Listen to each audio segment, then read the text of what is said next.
It's that time again. Time of the gathering, the trial, the tournament. There will be tears of joy, tears of unspeakable pain. There will be blood. We will have lasers and explosions, and there will be sex. Well, maybe not sex, but definitely explosions. New Eden's best of the best, the creme de la creme, will gather and find out the hard way who is the best of the best of the best. EVE Online Alliance Tournament 12.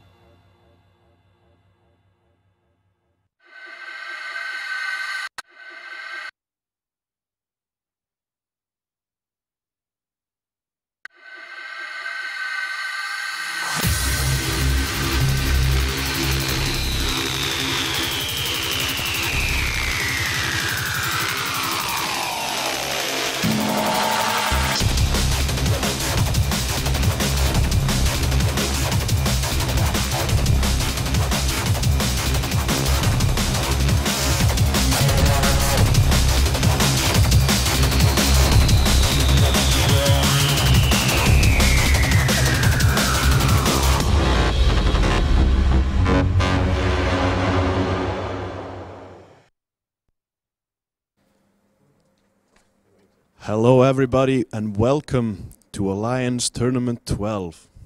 It is time to kick off this great event that we've all been waiting for longer than we care to think about. I am CCP Gargant, and while I will not grace your screens with my beautiful face for this weekend, you will still get a lot of action and a lot of things that will bring you great pleasure. For the first match, we have Clockwork Pineapple versus Razor Alliance. And I will give you my prediction since I don't get any more screen time for today. Are you ready? A, B, B, A, A, A, B, A, A, A, A, A, A, B, B, B, A. Got that? Good. Now I hope you'll all enjoy the show and enjoy the beautiful voices of our commentators, CCP Fozzy and Apothny. Over to you guys. Hello and welcome everyone. This is CCP Fozzy, joined by Apothny, and we bring you the first match of the 12th Alliance Tournament. We've got an amazing match coming up for you right now. This is Clockwork Pineapple versus Razor Alliance. Not only do we have two very excellent setups coming up, but we also have, in our first match, our first flagship showing. Why don't you tell us a little bit about one of these setups, Apothny? Well, let's have a look at the Razor setup to start with. They've come for a maximum drone setup. They've got 3 EOSs, the command ship. They've got 3 Vector navies supported by an Enyo Merlin Malediction with a Nero Slodgy. Completely opposite, we've got the Clockwork Pineapple team with 3 in-your-face DPS Astartes, some Crewers, some Great Webs, another Nero Slodgy, and some more Frigg support with that flagship Geddon, as you said. Razor managed to only do 1 ban, which was the Armageddon, so Clockwork Pineapple just punched through it anyway, brought their flagship, which is ban immune. Yes, yeah, so Razor not doing a great job with getting effective bans through here, but definitely bringing overall a pretty solid setup. Unfortunately, though, it is a setup with less than the maximum number of pilots, which I've never been a big fan of. When you can in a setup like this, it's usually much preferable to get your whole 12 people in. You can have more value for all your points that way. I really do prefer the setup we're seeing from Clockwork Pineapple here, because they were able to use all of those pilots to good effect with a really strong wing of frigates. Absolutely. We've seen that the Razor team have come in at 50, so they're not going out at 100 to maximize hedge their bets. They're not going in at 0 to brawl. It's a really good range to come in at. Obviously, the Astartes need to come in a lot closer. They're in at 20 with some of the support a little bit further behind. Here we go with the start of the match, and as we see, I'm really interested to see what the drone drop choice is from Razor to start with. Yes, I mean, we've already got a bunch of infiltrators and geckos coming out for Razor. Razor are going in with these close-range drones. They're using the Gecko super heavy drones that were a prize that were given out for everyone who was subscribed on our 11th birthday for the game. And those drones are heading straight for the back line. It looks like they're going to be going for the Aneros of the Clockwork Pineapple team. Looks like the crew of Clockwork Pineapple has got some drones assigned to him. He's burning around the back. Looks like he's heading towards the Aneros of Razor. But the drones, as you say, heading straight into the Garoon team, starting to do lots of damage to the Aneros. He's already going into 2/3 armor. He needs to start pulling some reps off, or he's going to go down very quickly. He is armor tanked. It's not unusual to see a shield tanked Aneros in a match like this, but he is armor tanked, so it's not going to go down too quickly, but he's definitely getting big chunks of that armor taken out. And there's really no damage being applied yet by this Garoon team. They need to get in. That Armageddon needs to get within newt range. And Garoon and Neros is nearly gone. He's about to hit structure. We all know Galenti's structure is strong, but if your armor is gone, the structure is not going to be enough. The now Enyo as well from the Garoon team taking significant damage. Come on, Garoon, you need to apply damage somewhere. I'm really liking the tactics being used here by the Razor team. They sent the drones in first, and then they're pulling back, taking advantage of the fact that their EOSs are all faster than the Armageddon. So Tinnitus's Armageddon is getting some newts on target a little bit, but only onto one of the EOSs, which isn't the best use of it. If you could get that onto light shots and Aneros, that'd be much more effective. Yeah, we do see now the damage seems to have been pulled largely from the Aneros. It's not breaking anymore. Drones are coming back in. I'm not sure what they're doing there. And this crewer of the Garoon team still just whizzing around with all the drones next to it, still not really doing much of anything. Yeah, he does have... honestly, yeah, I'm kind of surprised that he's not been able to get those drones onto a target yet. We do see damps, but only from the Garoon team onto Razor, and they're being applied to the EOSs, to the Vexor Navy. Getting those onto the Aneros with, say, a big fast switch onto the Aneros and then getting some damage onto it might be an effective tactic. We've seen that used in other tournaments to great effect, where you apply your damps all at once onto the logistic ship and then apply damage right after the locks break. Yeah, it looks like both teams have started pulling back a bit. The Razor guys have given up on the Aneros. Both teams just filling each other out, trying for positioning. We've got drones now moving on, looking after some of the frigate support. The Malediction of Kara now starting to take some serious damage. Yes, indeed. Definitely. I mean, yeah, he's going through armor pretty quickly. We are seeing Athos's Aneros pulling back armor as well. First there you go. ship the tourney down. There goes the Malediction. Let's see where damage is going to be applied next. Yeah, picking off the frigate was probably going to be the easiest of all the options here, but they're going to need to take down a Vexor Navy issue or the Aneros, I think, next to be able to really take down some of that damage. Drone swarm of Garoon now heading towards the Aneros of Razor by the looks of it. Actually, no, just still following that crew, or I'm looking at the wrong way.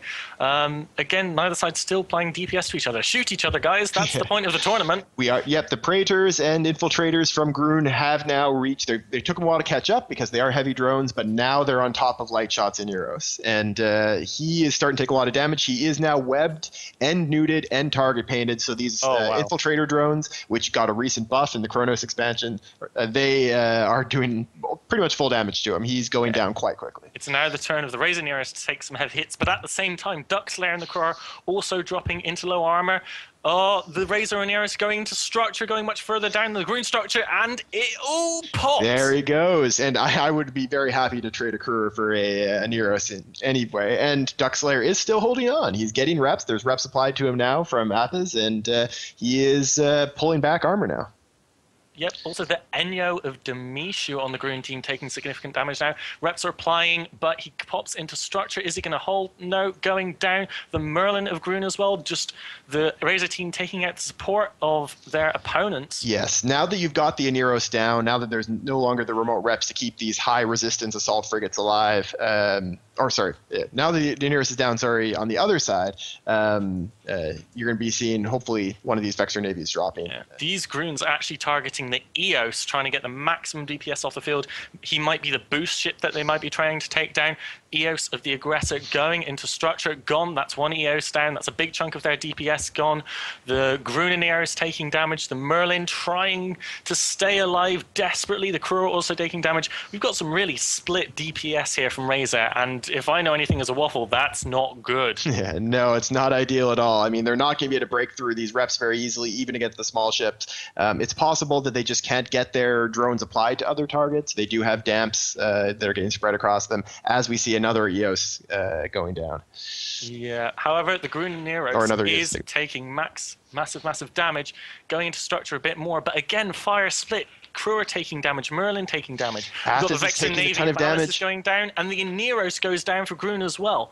But is it going to be too little too late for the Razor team? They're about to lose their third big DPS ship. It goes down. Riella next, the fourth DPS ship, already taking lots of damage. And Razor are still trying to kill these frigates, but they just don't seem to be dying. Now that the Aneros is down for Clockwork, you will expect these frigates to die a lot faster. But yes, with the Vexor Navy already cleared off, if Clockwork can continue to take down these Vexor Navies, then they're going to just have the DPS swinging far too far away from them. Breaking through the Astartes, the Clockwork Pineapple are going to have left once the frigates are down, is just going to take a lot of time because they have a lot of EHP.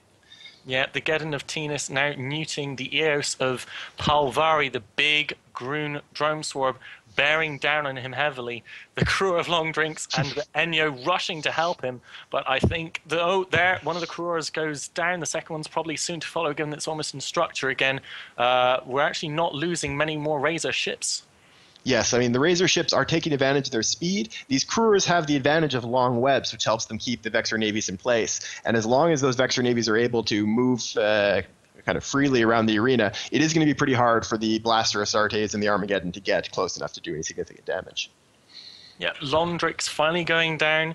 Oh, nearly, almost. Come on. He's in low structure. He's pulling away fast, though. He's got away from most of that drone swarm. I actually think he's in the clear at the moment, unless, he's going to be safe. He must be tense. And as it happens, Palvari in the Eos finally hitting structure, about to go down. Another big DPS ship going down. The Enyo as well, ELMT, also taking a lot of damage here. Yeah, I think the Razor team just going down like a lead balloon. We're seeing some very good piloting from the frigates for Clockwork Pineapple. They're being chased by drones that are a whole lot slower than them, these Razor Geckos. And so the Geckos are doing some damage when they're in close, but Long Drinks was just able to micro-warp drive away, and the drones couldn't keep up at all. Now they're actually just sitting there, slowly moving towards their next target, and it's going to be a while before they can deal any damage again. Yeah, and I think that is one of the advantages of being a smaller gang group like Grun is that they know how to pilot each frigate, because in their fights on a day-to-day basis in Tranquility, it's going to be very, very, very important to be able to get the maximum out of every ship. You now have the Merlin of Mad Jack going down on the Grun side, the crew are also in low structure. Razor's going to try to break an Astarte. Razor is their damage now on Basunda's Astarte, and they're going to try to see if they can break through him with what damage they have left. Yeah, I mean, I highly doubt it, but it is not impossible for the Astarte to have some level of local rep added to it in addition to the Aneros they were planning. I highly doubt it, but the ship does have a rep bonus. It might help them here, given that both sides have lost a lot of ships. Either way, just with its resist and hit points, it's going to last a while. But I think going after a target like that is one that you know that your Geckos are going to be able to actually keep up with. So that's a pretty good choice, as opposed to continuing to send the Geckos after these small frigs. I mean, it looks like Long Drink's crew now does go down, but that ship is a freaking hero. That ship deserves a medal and to go down in AT history as a hero of the tournament. Yeah, and now I think definitely Clockwork Pineapple are sitting in the driver's seat. There was that damage applied to Basunda, but he's actually repped it back up. I don't see if there. It looks like he might know. He must have a local rep, because I don't see any rep drones on him or in the area. But one way or another, it doesn't look like they're actually able to break. Yeah, the Astartes, the second Astarte of Gene Hawking is also pulling back armor. These guys probably have a strong enough local tank to keep themselves alive against what damage is left. Yeah, I mean, you know, this is a thing here. It looks like we have enough local reps on the Grun team to stay alive. However, the Eos and Vexor Navies, much faster than the Astartes. They can just keep range. Having said that, the Enyo now dies. Yeah. But, you know, this might be a thing where we go down to time. I can't do the maths in my head to work out Clockwork points. has far more points, though, at this point. You can actually see it in the, even with a little bit of delay in the fancy. Clockwork now is sitting, significantly more points. And what we're actually seeing from Clockwork, another smart move, they're shooting the drones. They know that the long game is in their advantage. The combination of they've got the newts of the Armageddon, they've got these strong tanks of that core and the Astartes, which means that all they have to do is kill off some of the drones. Remember, these Vexor Navy issues, one of the things that's very special about them, they're very powerful with the damage, but they don't have any extra drone bay. They don't have replacement flights of drones. So if you wipe out the drones from a Vexor Navy issue, unlike, say, an Ishtar or an Eos, they can't just send out another flight. That's true. And the Astartes themselves, blaster fit, medium blasters, really fantastic tracking. If you've got scram or web fitted to those ships as well, you're going to be able to take out heavies incredibly easy, mediums incredibly easy. Okay, now probably apply damage to lights. However, Gene Hawking's Astarte is taking a lot of damage. Oh, he just fully... What? He just went back to full armor and shield? So that's because the match ended. We did go through the time. We lost track of time there for a moment. And then what happened is he automatically regen because the tool saved him. He would have died if the match had gone on a little longer. That still wouldn't have been enough, though, to keep Razor in the match. Clockwork wins it on points with a pretty decisive victory and great use of their flagship in the first match. I was about to say, is he like double XISB plus double ancillary armor rep leaving it to that? No, it's just the magic of CCP Veritas. And with that, we're going to send you to some commercials and get ready for the next match.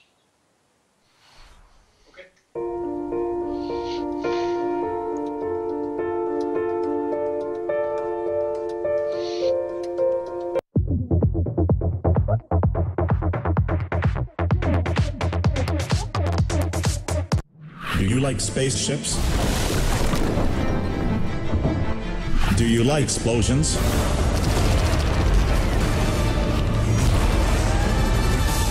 Airlock Media. We make your corporation look good.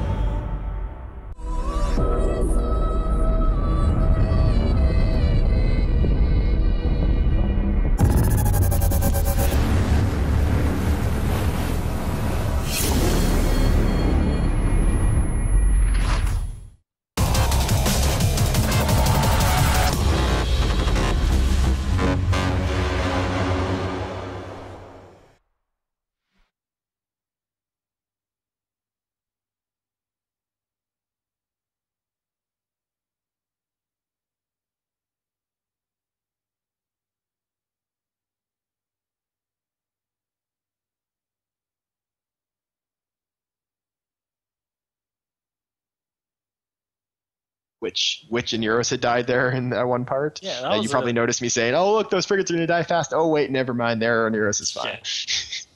Yeah, like I honestly expected Razor Twin. I just thought they'd keep range and just chill and nuke them slowly with drones, but I was definitely wrong. It was, I think it was smart by the Clockwork